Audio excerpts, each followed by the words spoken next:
చిన్న సంఘటన కూడా సాక్షి పత్రికే కనపడుతుంది. 2 నెలలు అయింది. జగన్మోహన్ రెడ్డి వచ్చినాక ఏం అరాచకాలు చేశారు? చంద్రబాబు గారి కూటమి ప్రభుత్వం వచ్చినాక ఎక్కడన్నా ఉన్నాయా? వినుకొండలో జరిగింది 2 వాళ్ళ రౌడీ షీటర్ల మధ్య జరిగినటువంటి ఘర్షణ. పార్టీకి సంబంధం లేదు, అది కూడా వైసీపీ వాళ్ళే. చంపింది చచ్చిపోయింది 2 కూడా వైసీపీ వాళ్ళు. రాష్ట్రంలో ఈ రోజు కూడా 36 హత్యలు జరిగాయని చెప్పేటువంటి అబద్ధాల పాలకుడు జగన్మోహన్ రెడ్డి.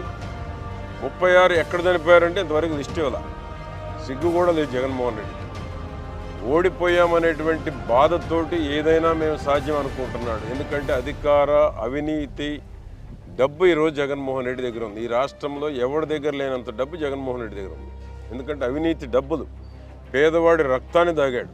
పేదవాడి రక్తాన్ని మద్యం రూపంలో నాసిరకం మద్యం పోసి లక్షల కోట్లు సంపాదించుకొని ఆ అధికార అవినీతి డబ్బులతోటి ఈరోజు రెచ్చిపోతూ ఉన్నాడు.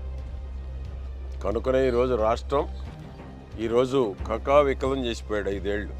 దాన్ని గాడిలో పెట్టాలంటే చంద్రబాబు గారు ఈరోజు వచ్చిన 2 నెలల్లో అష్టకష్టాలు పడి గాడిలో పెడతా ఉన్నాడు.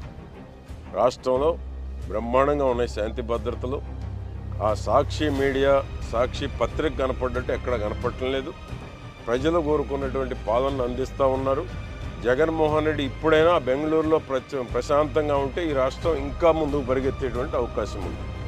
రాష్ట్రంలో పెట్టుబడులు రాకుండా ఏ విధంగా అవరోధాలు సృష్టించాలి, ఏ విధంగా అడ్డుకోవాలి, ఏ విధంగా ఢిల్లీ పోయి ఈ రాష్ట్ర ప్రభుత్వం మీద బురజల్లాలనేటువంటి కుట్ర తప్ప జగన్మోహన్ రెడ్డి మాటలు నమ్మేవాడు ఈ రాష్ట్రంలో కాదు, ఈ దేశంలో కాదు, ప్రపంచంలోనే జగన్మోహన్ రెడ్డి మాటలు నమ్మేటువంటి వాడు ఎవడు లేడు.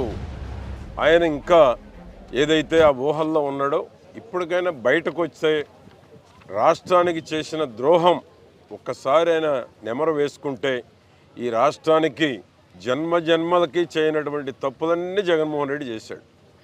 కనుక ఈ రాష్ట్ర ప్రజలు 10 ఏళ్ళు జగన్మోహన్ రెడ్డి చేసిన తప్పులను కానీ, అరాచకాలను కానీ, అక్రమ కేసులను కానీ, దుర్మార్గాలను కానీ ప్రజలు మరిచిపోయేటువంటి పరిస్థితుల్లో లేరు అనేటువంటి జగన్మోహన్ రెడ్డి ఆ పార్టీలో నాయకులు గుర్తించాలని కోరుతా ఉన్నారు.